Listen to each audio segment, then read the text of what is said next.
안녕하세요. 여러분과 함께 정치의 지도를 그려갈 저는 수능 완성 정치를 맡은 박봉입니다. 선생님이 약속했던 대로 그 백정열 학생이 저희 수능 특강 게시판에다 수강후기 게시판에 올린 시를 한 편 소개하면서 오늘 이 시간 시작하려고 합니다. 선생님이 읽어줄게요. 네. 우럼니 우유를 주실 때마다 초등학교 때는 서울우유 주시면서 이거 마시고 서울대학 가라고, 중학교 돼서는 성적을 보시고 연대우유 마시라고, 고등학교 때 성적이 아물, 물 어머니는 이 우유를 주신다. 저지방 우유. 대학을 꼭 가야 한다고 이 우유를 주신다. 근데 오늘 냉장고를 연 순간 그분이 보인다. 서울우유. 나는 올해 이거 잘못 사온 거 아닌가? 맘, 이거 웬일이야? 네. 6월 17일 수능특강 수강후기 게시판에 1290번으로 정열 학생이 올려준 시였습니다. 처음에 정열 학생이 맨날 이렇게 되게 우울한 시를 올려줘가지고 선생님이 사실 걱정을 좀 했었어요. 근데 이거 보고 너무 웃겨가지고 지금 읽다 보면 뭐 지방대학이니 뭐니 나오는데 여러분들 뭐 지방대학이 안 좋다 그런 차원에서 이야기를 하는 것은 아닙니다. 그냥 한번 이렇게 보면서 웃고요. 그리고 우리가 어렸을 때는 진짜 꿈이 컸잖아요. 대통령 되고 싶다, 과학자 되고 싶다 이렇게 얘기하잖아요. 근데 조금씩 크면서 꿈이 쪼그라들죠. 어머니가 그 우유를 주신 것처럼 꿈이 쪼그라들고 있잖아요. 그런데 여러분은 아직 꿈이 쪼그라들기에는 너무너무 젊고 어린 나이입니다. 그때 어렸을 때 꾸던 꿈을 아직 꾸셔도 된다라는 이야기를 하고 싶어요. 어머니가 맨 마지막에 서울 우유를 주셨듯이 큰 꿈을 꾸십시오. 네. 그럼 오늘 이 시간에 선거 두 번째 시간 계속해서 나가 보도록 하겠습니다. 지난 시간에 선생님이 이번 시간 어떤 거 공부해야 될지 소개를 했는데요. 다시 한번 지난 시간 정리하면서 이번 시간 어떤 거 공부해야 될지 되새겨보는 차원에서 다시 한번 베이직 앤 포인트를 보도록 하겠습니다. 자, 여러분 이거예요. 드디어 2단원의 정말 포인트. 사실은 정치 과목 전체의 가장 중요한 선거 부분에 들어왔고요. 여러분 지금 11강째 오면서 기억이 딱 나시나요? 11강째 오면서 지난 시간에 선거에 대해서 나는 이거를 배울 거야 했던 거 기억나세요? 여러분은 지금 선거구 제도 그리고 대표 결정 방식에 대해서 공부를 해야 합니다. 선거라는 것 자체에 선거구 제도 대표 결정 방식입니다. 그쵸? 그래서 선거 관련해서 지난 시간에 공부했던 거 떠올려 봅시다. 선거의 의미고 기능이었습니다. 여러 가지 있었지만 가장 선거의 의미와 기능이 맞닿아 있던 게 바로 대표자를 선출하는 기능이었습니다. 그 밖에 기능들 생각 안 나신다고요? 다시 돌아가셔야 돼요. 기본이 되는 사항이었습니다. 그러면서 정말 중요한 게 민주선거의 4원칙이었죠. 플러스 자유선거의 원칙까지 있다라고 말씀드렸고 4원칙 관련해서 반대말 그리고 사례와 함께 적용되는 기출문제 풀어서 확인하십시오. 네, 여기까지입니다. 그 다음에 지난 시간에 어디까지 했냐면 선거구 제도까지 본 거예요. 그래서 소선거구 제도 그리고 중대선거구 제도의 의미와 장단점입니다. 선생님이 수능특강 심화 강의에서도 말씀드렸고 계속 반복해서 말씀드리겠지만 선거는 세트 문제로 나옵니다. 많은 선거 문제들이 세트 문제로 나오면 하나는 제도에 관한 설명을 묻고 하나는 위에 제시된 자료를 분석하라라고 문제가 납니다. 제도에 관한 설명을 묻는 데 있어서 여기 선거구 제도와 대표 결정 방식에서 나왔던 장단점, 의미 같은 거 이해 못하시면 한 문제도 건드릴 수가 없습니다. 그래서 여러분은 지금 이 수능 완성에서 다시 기본으로 돌아가서 뼈대를 세우고 지도를 그리고 있는 것이고 그리고 선생님이 21, 12, 13, 14강에 걸쳐서는 선거 부분에 있어서 기본적인 것들 다시 되새기게 할 겁니다. 그래서 정말 우리 선거에서 어렵게 났던 문제들 그리고 선생님이 지금 자료실에 올려놓은 정치의 지도 있죠? 프린트에 있는 그런 어려운 고난이도 문제들은 심화 강의 가서 그 자료 가지고 그대로 다시 한번 심화 강의 가서 여러분에게 말씀드리겠습니다. 정리되시죠? 10, 11, 12, 13강에 걸쳐서는 선거의 기본으로 다시 돌아간다. 그리고 심화강에 가서 여러분이 어려워하는 기출문제들의 고난이도 선지라든가 유형 다시 점검하겠다라고 말씀드리고 있습니다. 네. 그 다음에 오늘 할 것이 바로 이겁니다. 대표 결정 방식이죠. 대표를 결정하는 방식에 4가지 있습니다. 우리 교과서에 나오는 것들. 네. 첫 번째 다수대표제고요. 다수대표제 관련해서 결선 선호투표제 많이 나오고 있고요. 선생님이 기출문제 결선 투표제끼리, 선호투표제끼리 모아놨습니다. 열심히 여기서 설명드리시고요. 그 기출문제들 다시 한번 보세요. 그 다음에 소수대표제, 비례대표제.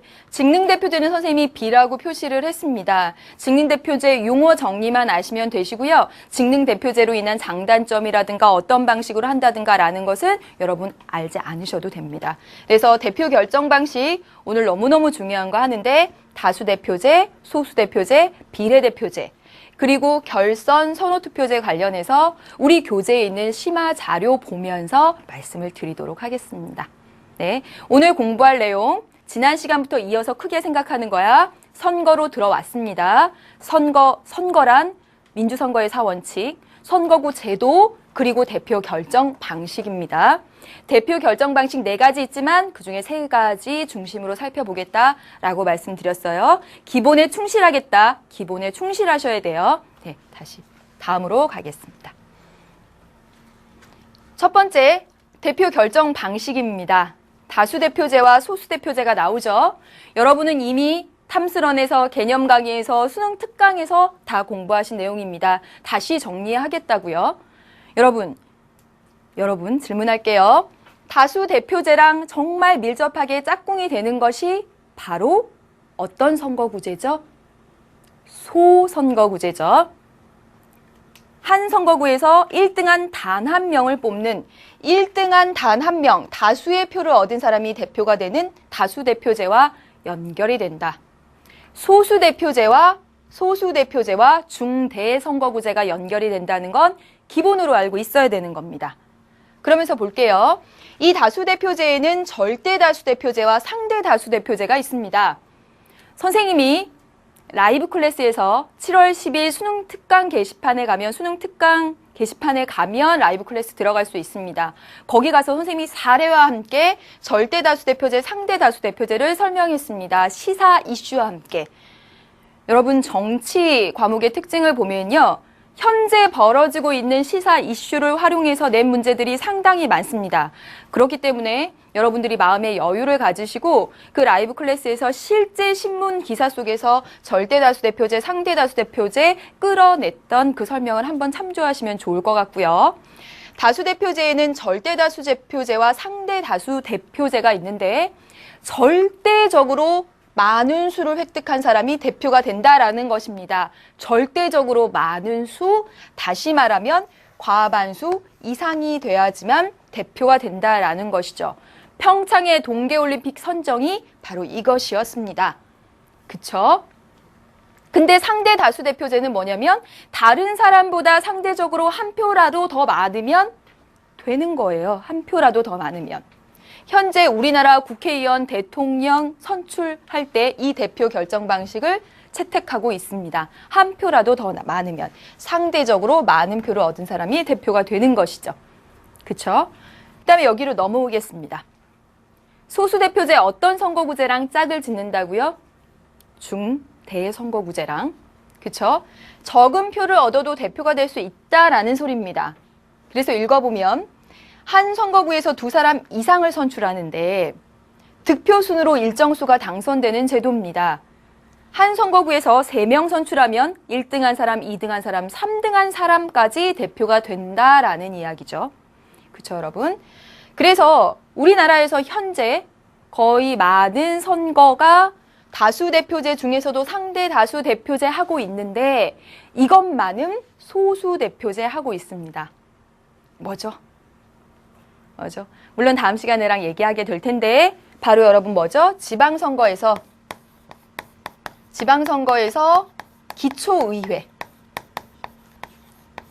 기초의회 의원 선거할 때는 바로 이 소수대표제 했습니다. 그래서 어떤 지역에서는 2등까지, 어떤 지역에서는 4등까지, 그래서 2인에서 4인까지 뽑았습니다. 그럼 여러분, 내가 2표하고 3표 찍고 4표 찍고 이러는 게 아니라 나는 한 표만 던집니다. 유권자는 한 표만 던지는 거예요. 그리고 득표 순으로 1등에서 2등 혹은 1등에서 4등까지 당선되는 거고, 현재 우리나라 지방선거에서 하고 있다라는 거 기억하시면 되겠습니다. 됐죠? 그럼 다음으로 넘어가 볼게요.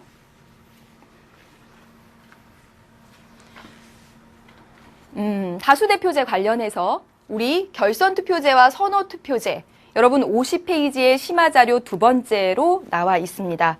읽어보면서 얘기를 할게요. 결선투표제와 선호투표제는 많이 이렇게 출제가 되었죠. 선생님이 이렇게 모아놨다고 했습니다. 지금 이 설명 듣고 관련된 문제 풀고 그리고 기출문제까지 해야 여러분 공부가 끝나는 거예요. 수능 완성하면서는 이상하게 이렇게 잔소리를 계속하는 것 같습니다. 네, 보겠습니다. 다수대표제의 제도적 결함은 다수대표제라고 하는 건 가장 많은 표를 얻은 한 사람이 되는 거죠.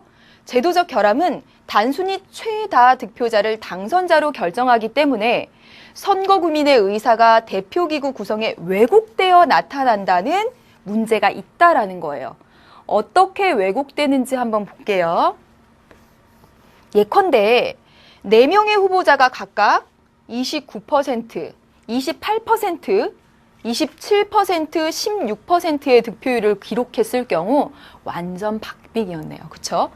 다수대표제에 따라서 29%를 한 사람이 당선되죠. 그쵸? 그런데 거꾸로 생각하면 어떠냐면 이 후보를 지지하지 않는 유권자는 무려 71%나 된다라는 이야기입니다. 다시 말하면 더 많은 숫자가 원하지 않는 사람이 당선자가 될 수도 있다라는 이야기예요. 현재 우리나라에서 하고 있는 상대 다수 대표제가 상대적으로 한 표라도 많으면 당선자가 되는 거잖아요. 국회의원 299명밖에 뽑지 않은 우리나라 국회의원 선거할 때 3표 차도 있었고, 그럼 보셨죠?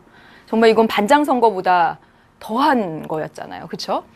그래서 71%에 달하는 것이므로 과연 이 사람을 우리의 대표자라고 할 수 있는가의 문제가 발생하게 됩니다.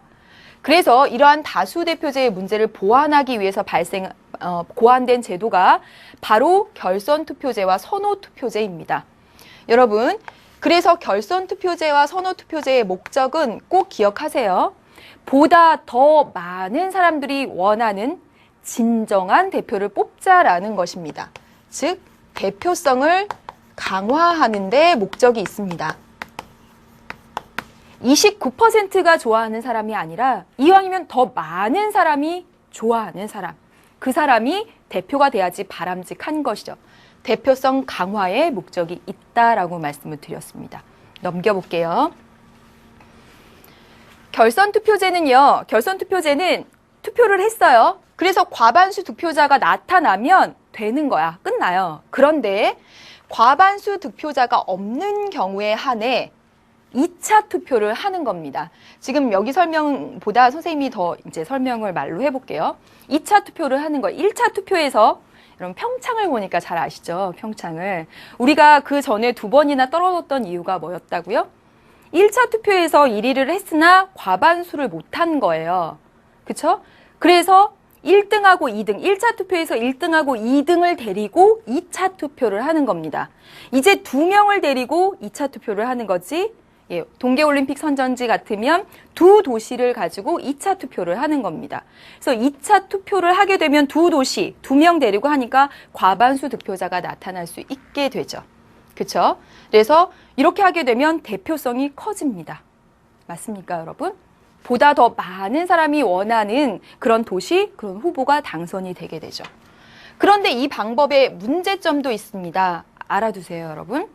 좋은 점은 대표성이 강화된다는 것인데 투표를 반복하는 데 시간과 비용이 많이 들죠. 1차 투표, 2차 투표, 그렇죠? 그리고 새로운 투표가 실시될 때마다 또 이탈하는 유권자가 또 해 투표 시간 없는데 이탈하는 유권자가 발생할 수 있다라는 문제가 있습니다. 따라서 투표수를 2회 또는 3, 4회로 제한하고 보통 1차 투표, 2차 투표로 끝납니다. 2차 투표에서 두 도시 또는 두 명을 가려서 1, 2등을 가지고 하기 때문에요. 네. 그래서 네, 뒤로 이제 가보겠습니다. 이제 유효 투표수의 과반수 득표를 당선의 요건으로 하는 또 다른 제도가 있는데 그 제도는 바로 선호 투표 제도입니다. 투표할 때 유권자가 자신이 생각하는 최선의 후보의 1번 순위를 매기고, 다시 말하면요, 민헨도 나오고 그 다음에 평창도 나왔잖아요. 그럼 평창 이렇게 뽑는 것이 아니라 내가 제일 원하는 데는 1번 평창, 2번 민헨 이렇게 해서 순서를 다 내 나름대로 다 매긴다는 거예요. 그래서 선호 투표 제도입니다. 그래서 투표 시 유권자는 자신이 생각하는 최선의 후보를 1번으로 순위를 매기고, 만일 이 후보자가 과반수 득표를 못할 경우를 대비해서 차선으로 자신이 지지하는 후보에 또 2번 순위를 매기는 방법으로 투표를 하게 됩니다. 그래서 딱 투표를 해봤더니 네, A, B, C 도시가 있는데 여러분 네, 여기 10표, 여기 8표, 여기 6표 이렇게 돼서 과반이 없었다라고 하면 C를 지지한 요 표는 없애고 나서 C를 1순위로 지지한 사람이 2순위로 지지한데 이렇게 표를 보내는 거예요. 이거 이해 안 되신다고요? 수능 특강으로 돌아가서 다시 한번 보십시오. 네. 그리고 심화 강의에서도 이야기를 다시 할 거고요. 그리고 여러분 기출문제 보면서 확인하십시오. 그래서 이는 과반수 득표자가 없을 경우 다시 투표장에 나가 투표해야 하는 그 2차 투표의 번잡성을 피하려고 2차 투표할 필요가 없죠. 한 번에 순위 쫙 매겨가지고 1등의 과반수 안 나오면 다시 2순위를 이렇게 보내가지고 하는 거예요. 그렇기 때문에 한 번 더 투표하러 나가야 되는 그런 번잡성이 줄어든다. 네, 그런 장점이 있죠. 1순위에 의한 과반수 득표자가 없을 때는 1순위 최소 득표자를 탈락시키고, 지금 이렇게 탈락시키고 2순위 기표에 따라서 나머지 후보에게 표를 넘겨주는 거예요. 이렇게 해서 합산하게 됩니다. 다음 보겠습니다. 그래서 이항 투표의 합산에 의해서 과반수 득표자가 나오면 당선이 결정됩니다. 그러나 이렇게 해도 과반수를 초과한 득표자가 없을 때는 또 과반수 득표자가 나올 때까지 계속 이렇게 투표를 이항하는 방식으로 하게 됩니다. 여러분 이해 안 되십니까? 네. 심화 강의 가든지 아니면 예, 기스트 가든지 네, 이렇게 하셔야 됩니다. 네, 결론적으로 말씀을 드릴게요. 상대 다수 대표제는 사실 정말 진정한 그 유권자가 원하는 사람이 당선자가 되는데 한계가 있었습니다. 아까 사례에서 봤듯이 29%가 지지하는 사람, 71%가 선택하지 않은 사람. 그렇죠? 그래서 대표성 강화를 위해서 과반수 이상의 당선자를 뽑는 방식으로 결선 투표제와 선호 투표제가 있다라는 것입니다. 네. 됐습니다. 여기까지 봤습니다. 이제 또 다음 설명을 보도록 할게요. 그 다음에 대표 결정 방식, 다수대표제, 소수대표제 봤죠? 이제 비례대표제입니다. 여러분 비례대표제 너무너무 중요하죠? 여기에서는 비례대표제 자체에 대한 정의와 장단점까지 공부하는 것으로 끝내고요. 다음 우리나라 선거할 때 1인 1표 비례대표제, 1인 2표 비례대표제 이야기를 하도록 하겠습니다. 여러분 비례대표제는 정당별 득표수나 득표율에 비례하여 당선자를 결정하는 제도입니다. 그래서 여러분, 만약에 비례대표 의원이 50명이라고 결정이 되면 잘 아시죠? A, B, C, D, 2당 이렇게 있으면 10%, 20%, 30%, 그다음에 40% 하면 끝나는군요. 예, 그럼 이 당을 없애야 되겠네요. 그러면 각 당이 얻은 이런 득표율, 득표수에 비례해서 A당에는 5석, 10석, 15석, 20석 이렇게 득표율에 비례해서 의석을 배분하는 방식을 비례대표제라고 하죠. 장점 보겠습니다. 억지로 외우려고 하지 마시고 각각의 대표 결정 방식의 의미를 아시고 그 다음에 그걸 떠올리시면서 가보세요. 득표율과 의석수의 불일치가 굉장히 완화되죠. 득표율과 의석수의 불일치가 굉장히 컸던 것은 소선거구제도 다수대표제였습니다. 그렇죠? 네. 그래서 여기서는 득표율을 의석수에 그대로 반영하고 있기 때문에 불일치가 감소되고 사표가 줄어드는 효과가 있습니다. 게다가 10%만 지지받은 이런 작은 정당도 의석을 차지하기 때문에 다양한 국민의 의사를 반영할 수 있고요.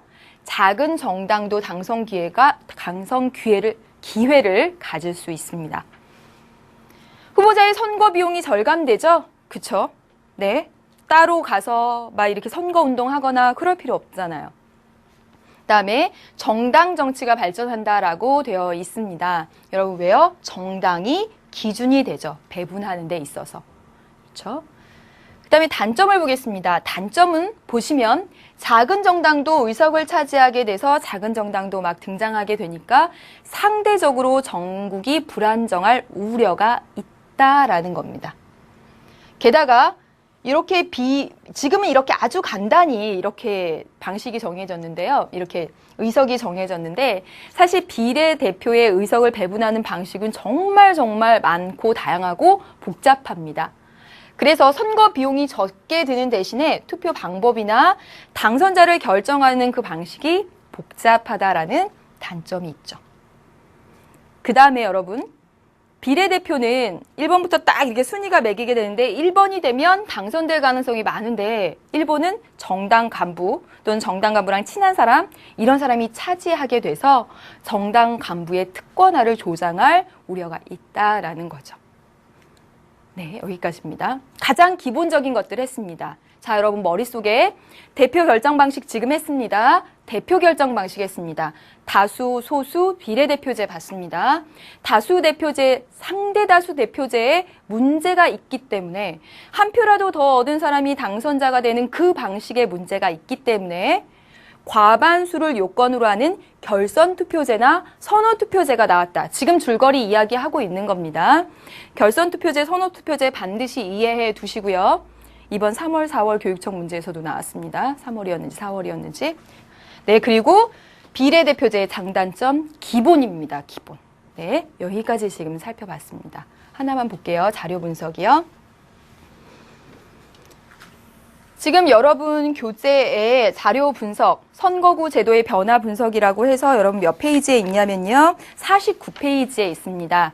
49페이지 제일 아래 자료 분석이라고 되어 있는데 사실은 이게 기출문제의 자료만 가져다가 지금 설명이 된 것인데요. 당시에 이 기출문제를 상당히 어려워했습니다. 네, 근데 여러분 복잡하게 생각할 것 없이 여기서 가장 여러분 기본을 익히십시오. 뭐냐면 지역구 수하고 의석수를 비교해서 어떤 선거구제인지 찾는 거 해보겠습니다. 의회 지역구 선거구수 100개입니다. 의회 여기 쫙쫙쫙 가보세요. 의회가 이 점선이죠? 의회 의석은 모두 몇 개입니까? 대강 봐도 100개를 넘고 200개죠. 그럼 보시면 의회 지역구가 100이고 의석수가 200이면 100개의 선거구에서 200명을 뽑았다는 말. 다시 말하면 한 개 선거구에서 2명을 뽑았다는 말. 그래서 중선거구제 하고 있구나라는 것을 알 수가 있습니다. 그렇죠? 그래서 의회 선거 중선거구제 찾아냈어야 되는 문제였습니다. 다시 볼게요. 광역의회 지역구 선거구 200이라고 나와 있습니다. 광역의회 여기 이렇게 더해볼까? 몇 명? 200명입니다. 200개 선거구에서 200명이니까 한 개 선거구에서 1명. 그러니까 여기 소선거구제구나. 그거 찾아내는 게 먼저였습니다. 선생님이 선거 관련해서 문제 이런 방식으로 푸세요라고 수능 특강 심화 강의에서도 얘기하고 또 이제 앞으로도 얘기할 테지만 선거 관련해서 표 나오거나 이렇게 그래프 나오면 가장 첫 번째 기본은 지역구 수하고 의석 수를 비교해서 소선거구 제도인지 중대선거구 제도인지 밝히는 것입니다. 이것도 여러분이 한번 해보세요. 네, 여기까지 지금 봤습니다. 그래서 내용 정리, 대표 결정 방식에 대해서 선거구제까지 이제 연결시켜서 보세요. 그리고 7문제를 풀어보도록 하겠습니다. 네. 조금 더운데요? 네. 예, 보겠습니다, 여러분. 4번입니다. 4번이고 52페이지 실전 4번입니다. 읽어보겠습니다. 방금 전에 설명했던 게 나왔어요. 자, 여러분 보세요. 다음과 같은 당선자 결정 방식이 목표로 하는 것으로 가장 적절한 것은 그랬습니다.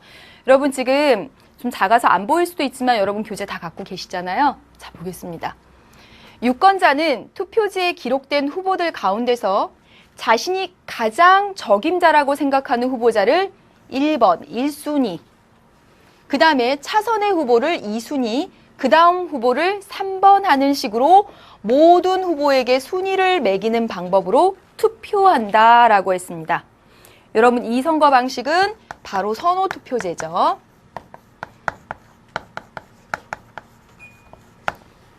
사실은 이 문제의 정답은 이미 나왔습니다. 이 문제의 정답은 이미 나왔는데 더 가보겠습니다. 개표 시에 1순위 득표가 과반수를 초과한 후보가 있을 때는 당선이 확정됩니다. 예. 1순위로 찍은 사람이 과반수로 나왔을 때는 당선이 확정되고 그대로 끝나요. 네. 그런데 하지만 1순위에 의한 과반수 득표자가 없을 때는 1순위 최소 후보자를 탈락시킨 후 1순위로 얻은 표가 제일 적은 사람을 탈락시켜요. 탈락시킨 후 그 탈락한 후보가 얻은 1순위 득표를 2순위 기표에 따라 나머지 후보의 1순위 득표수에 합산한다 그랬습니다. 어려워요. 자, 아까 해봅시다. A, B, C, 네, 10표, 8표, 6표. 이렇게 되면 C 후보가 탈락되는 거죠. 1순위로 6개밖에 못 얻었고 과반수가 아무도 없으니까 탈락됩니다. 그럼 이 6명은 제일 좋은 1순위로 C를 찍은 거죠. 이 6명 찍은 사람을 뭐 가, 나, 다, 라, 마, 바 라고 해봅시다. 제일 1순위로 좋은 건 다 C를 찍은 거예요. 2순위로는 가는 A를 찍고, 나도 A를 찍고, 다도 A를 찍고, 라는 B 찍고, 바는 B 찍고, 바는 A를 찍고 이렇다고 해봅시다.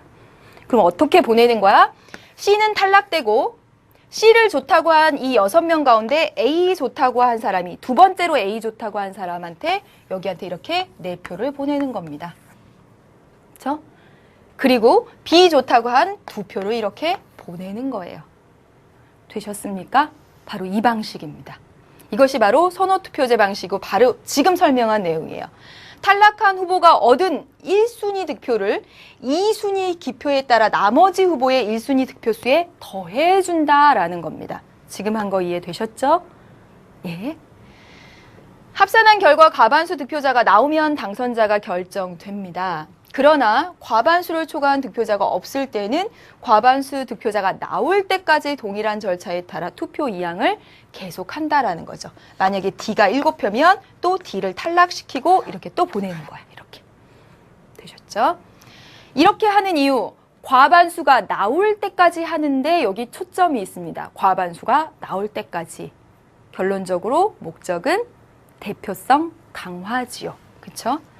1번 책임정치 실현이다.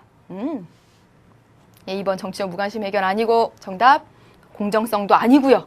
공정하게 하려고 아니고 네, 4번이죠. 대표성, 대표의 정당성 강화고요. 이 문제는 단순하게 나왔지만 여러분 선호투표제와 결선투표제의 목적이 대표성 강화, 대표의 정당성 강화에 있다는 사실은 기출에서도 너무 많이 나왔기 때문에 반드시 기억해야 될 아주 중요한 것입니다. 네.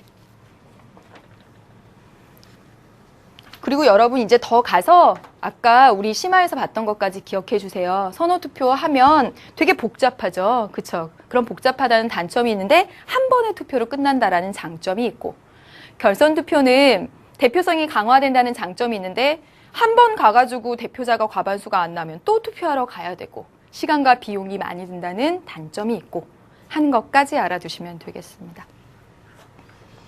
보겠습니다, 여러분. 자, 두 번째. 그림은 대통령제를 채택하고 있는 각국의 총선 결과를 나타낸 것입니다. 이에 대한 설명으로 옳은 것은 했습니다. 이런 거 나오면 어렵나요? 자, 보세요. 보시면 딱 봅시다. 총 의석은 50개고 지역구는 200개입니다. 여러분 보시면 지역구 의석수 딱 더해보세요. 금방 보면 100, 200 나오죠? 그쵸? 그래서 지역구 수가 200이고 의석이 200이니까 소선거구 제도구나 바로 나옵니다. 그쵸? 지역구에서 200명 뽑는데 총 의석수 50인 거 보니까 비례대표가 짠짠짠짠 더해보니까 비례대표 50명이구나 라는 거 알 수가 있죠. 지금 보니까 소선거구 제도 그리고 50명의 비례대표를 뽑는데 여러분 다 해서 250명이고 과반수가 되려면 126명 이상이 돼야 되는 거죠. 여기 18하고 여기 98하고 더해보시면 126명이 됩니까? 네, A당. 맞아요? 126명입니까? 아닌가요? 116명인가요? 네, 126명 맞네요. 네, 됐습니다. 자, 볼게요. 1번부터 보겠습니다. 1번부터. 연립정부의 출범이 불가피하게 되었다. 맞을까요? 틀릴까요?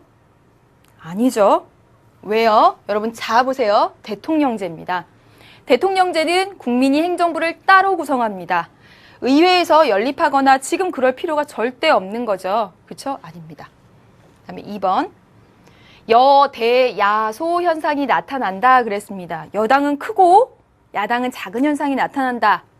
대통령제에서 여당은 대통령을 배출한 정당이 여당입니다. 여러분 눈 씻고 찾아보세요. A, B, C, D 중에 어느 당 출신의 대통령인지 찾아보세요.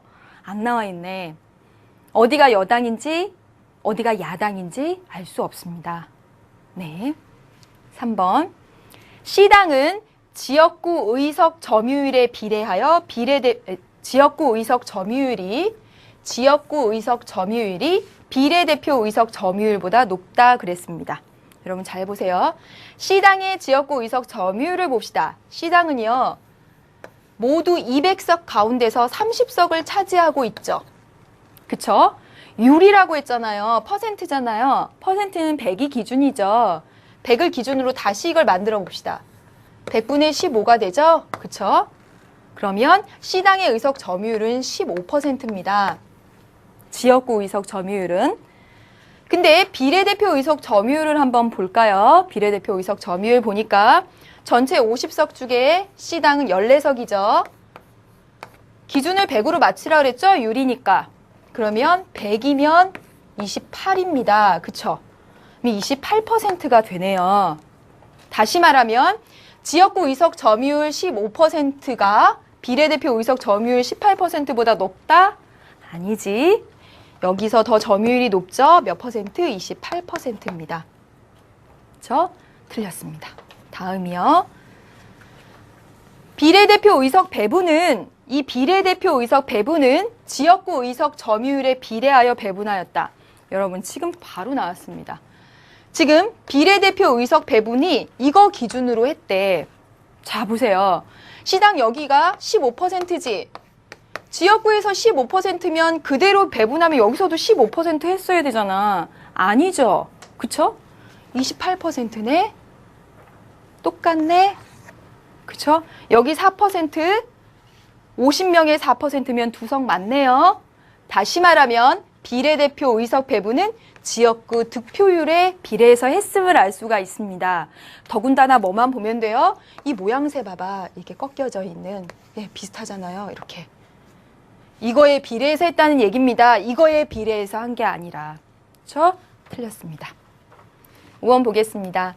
지역구 선거에서는 지역 명망가에게 유리한 선거구 제도를 채택하였다. 소선거구 제도의 특징입니다. 맞죠? 정답 5번 되겠습니다. 다음 문제. 여러분 실전 문제 6번입니다. 지금 왔다 갔다 하고 있는데 여러분 다 풀었을 줄로 믿고 모르는 거에 밑줄 그어놓고 본다고 믿고 있습니다. 지금. 네, 보세요. 표는 어느 나라의 총선 결과, 국회의원 선거 결과를 나타낸 것입니다. 지역구 의석 쫙 이렇게 더해보면요. 146석, 맞나? 네, 저 이렇게. 죄송해요. 네, 227석. 네, 227석이 나옵니다. 다 더하면. 네. 그 다음에 전국구 의석 다 더하면 46석이 나옵니다. 자, 여러분 이 문제가 보다 더 정확히 되려면 여기 선거구가 아니라 지역구라고 해줬어야지 더 좋습니다. 지역구 수 이렇게. 그러면 지역구 227에서 의석수 227 하니까 똑같으니까 소선거구 제도구나 찾아내실 수 있죠. 네.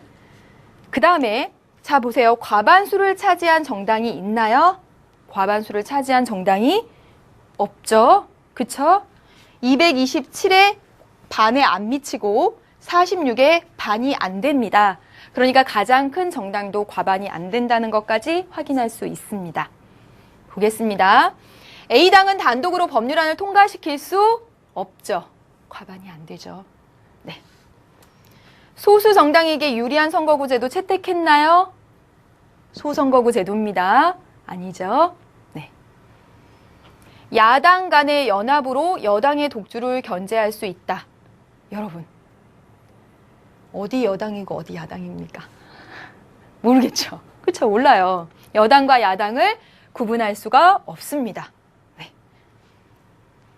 지역구 선거에서는 사표가 많이 발생했을 것이다. 여러분 맞죠? 소선거구 제도에서는 1등한 단 한 사람만 대표가 되기 때문에 나머지 표는 다 버려지는 표가 된다라고 했었죠. 그래서 여러분 아까 봤던 사례 보세요. 1등한 단 한 사람 29% 얻은 사람이 당선자가 되면 71%가 다 사표가 됩니다. 그렇죠? 맞네요. 그렇죠? 정당 명부식 비례대표제 방식에 따라서 전국구 의석을 배분하였다. 여러분 정당 명부식 비례대표제 다음 시간에 우리나라에 선거하면서 이야기를 하게 될 텐데 정당 명부식 비례대표제는 정당의 투표에서 그 득표율에 따라서 배분하는 겁니다. 정당의 투표에서 그 득표율에 따라 배분하는 거예요. 정당의 투표에서. 자, 여기 득표율을 한번 보세요. 득표율에 비례해서 여기 배분했겠지? 그쵸? 그런데 여기 득표율을 쫙 가서 보니까 무소속도 얻었다라는 얘기예요. 그렇다면 정당에 투표한 게 아니다라는 얘기죠. 무소속은 정당이 없는 사람들이잖아요. 그렇죠? 그렇다면 여기 득표율은 정당에 투표한 것이 아니구나. 그렇다면 정당 투표가 이루어진 것이 아니구나. 그렇다면 정당 명부식 비례대표제 방식으로 배분한 것이 아니구나. 라는 것입니다. 확인하세요. 네. 여기까지 해서 지금 문제 3문제 풀어봤습니다. 네, 이제 더 가보도록 할게요. 4문제 남았습니다. 다음 대화에서 을의 주장대로 선거제도가 변경될 경우 이 나라에 나타날 현상입니다. 최근 이 나라의 선거제도 개편을 두고 공론이 엇갈리고 있다고 합니다. 이에 대해 어떤 의견 갖고 계신가요? 라고 물었더니 을이 이제 이 나라 선거제도를 바꿀 때가 되었다고 봅니다. 이 나라 바로 우리나라입니다. 왜냐하면 전체 의석 299석이고요. 우리나라가. 그리고 지역구 245석. 다시 말하면 우리나라는 전국을 245조각을 내서 245조각에서 1등한 단 한 사람씩이 대표가 된 것이에요. 그들이 국회의원입니다. 우리나라 현재 245명의 국회의원은 모두 지역구에서 1등한 사람들 245개의 지역구에서 소선거구 제도지요. 그리고 전국구가 54석입니다. 그래서 299명입니다. 근데 지역구와 전국구의 비율이 너무 맞지 않다고 봅니다. 전국구가 너무 적어요. 이 얘기인 것 같아요. 가보겠습니다. 그래서 지역구 의석과 전국구 의석의 비율을 비슷하게 조정하고 다시 말하면 전국구를 조금 늘리자라는 거죠. 비례대표를. 그리고 지역구 선거도 최다 득표자 1명만을 선출하는 방식에서 2명 이상 선출하는 방식으로 가자. 1등도 되고 2등도 되는 방식으로 가자. 중대선거구제 어떤 대표제입니까? 소수대표제로 가자라고 하는 거죠. 그렇죠? 또한 전국구 의석도요. 정당 득표율 5%인 정당에서 3% 이상인 정당에 한해 득표율을 배분해야 한다고 생각합니다. 여러분, 제일 마지막 줄은 선생님이 수특 심화 강의에서도 강조했던 봉쇄 조항에 대한 이야기입니다. 여러분, 지금 우리나라 전국구 국회의원이 50명이잖아요. 54명인데 50명이라고 쳐봅시다. 50명이라고 치면 2% 득표한 정당이 있어요. 그러면 몇 석을 주는 거예요? 한 석 줘야죠. 그렇죠? 한 석 줘야죠. 이렇게 되면 어떻게 되냐면 한 석짜리 차지한 정당들, 작은 정당이 너무너무 난립하더라는 거예요. 그래서 봉쇄 조항이라는 걸 뒀습니다. 어떻게? 5% 밑에 있는 4%, 3%, 2%, 1% 얻은 정당들은 배분 안 해주는 거예요. 작은 정당의 난립을 방지하기 위해서. 그런데 여기 이 사람이 뭐라고 얘기하냐면 5%에서 3%로 줄이자. 3% 이상인 정당에 배분하자. 다시 말하면 4% 얻고 그런 정당한테도 배분해 주자라는 이야기입니다. 작은 정당이 더 잘 등장을 하게 되겠죠. 그쵸? 봉쇄조항 기준이 5에서 3%로 내려가니까 4% 얻은 정당들 예전에는 못 가졌다가 이제는 의석을 가질 수 있게 되잖아요. 그렇죠? 그럼 보겠습니다. 기억, 이 사람 주장대로 하면 기억, 소수 정당의 원내 진출 가능해지죠. 두 가지 이유로 중대선거구제 하면서 2등으로 당선될 수도 있고 여기 지금 5%에서 3%로 줄어들면서 4% 얻었던 정당들 등장할 수 있게 되잖아요. 3% 얻었던 정당들. 맞습니다. 비례대표 후보 간의 경쟁이 치열해진다. 아니죠. 왜요? 우리나라는 현재 어떤 비례대표를 뽑을지 선택권이 없습니다. 여기서도 그래요. 비례대표는 명부가 딱 작성되어 있을 뿐입니다. 이건 아니죠. 디귿, 다수당의 출현으로 전국이 좀 더 안정적으로 될 것이다. 소수당이 출현하잖아요. 아니고요. 지역구 선거에서 전국적인 인물의 당선이 유리해진다. 중대선거구 가게 되면 아무래도 선거구가 좀 더 커지게 되고 그러면서 물론 선거구 크기랑 맞는 것은 아니지만 보다 더 전국적인 인물의 당선이 유리해지죠. 맞습니다. 다음 문제 보겠습니다. 간단한 문제 나왔네요. 아까 했던 거예요. 비당 후보가 당선되었답니다. 그런데 그 사람이 진정한 우리의 대표야? 68%가 비당 후보를 원하지 않는다는 얘기지. 상대 다수 대표제의 문제점이죠. 그쵸? 상대 다수 대표제의 문제점이에요. 여기 지금 선제에는 없지만 뭐 할 수 있겠습니까? 결선 투표제, 선호 투표제 해도 해소 방안이 되겠죠. 그쵸? 또 뭐 들어가는지 볼까요? 대선거구제 합시다 이랬습니다. 그러면 더 많은 사람 뽑는 거잖아요. 여기 1등으로 뽑히고 여기 2등으로 뽑히고 이렇게. 그죠? 방법이 되겠습니다. 네. 직능대표제, 직업별 대표를 뽑으면 이거 해소되나요? 아니죠. 비례대표제, 그쵸? 이 득표율에 비례해서 배분하게 되면 되죠. 나머지 다 사표가 됐던 것이 사표가 줄어드는 효과가 있다라고 했죠. 그래서 중대선거구제, 비례대표제 정답 되겠습니다. 네, 이제 더 가보겠습니다. 여러분, 고득점 1번입니다. 이 문제는 의외로 간단한 문제고요. 한 가지 전제가 있어야 합니다. 뭐냐면 하나의 정당이 한 명만 공천한다는 전제가 사실은 있었어야 돼요. 그런 전제하에 여러분 푸시는 거죠. 네, 지금 고득점 1번 문제 풀어보도록 하겠습니다. 자, 가에서 나방식으로 변화되는 거예요. 그런데 의석수는 모두 8석이라고 했습니다. 8석 고정입니다. 그렇죠? 지금 선거구 4개입니다. 4개 선거구에서 8명이니까 한 선거구에서 2명입니다. 그럼 가방식은 한 선거구에서 2명, 중선거구제를 의미하고 있는 겁니다. 그렇죠? 그런데 나방식은 8개 선거구입니다. 8개 선거구에서 8명, 한 선거구에 1명, 소선거구제죠. 다시 말하면 소선거구제일 때 나타나는 것 물어본 겁니다. 네, 보면 여러분 여기 당선자 1등, 2등, 1등, 2등, 1등, 2등, 1등, 2등 이렇게 되죠. 그래서 세석, 세석, 한석 이렇게 됩니다. 여기는 볼까요? 여기는 한 선거구에 1명이니까 1등만 1등, 1등, 1등, 1등, 1등, 1등, 1등, 1등 이렇게 되죠? 그렇죠? 그래서 6석, 2석입니다. 볼게요. 1번, 사표가 늘어나죠? 그쵸?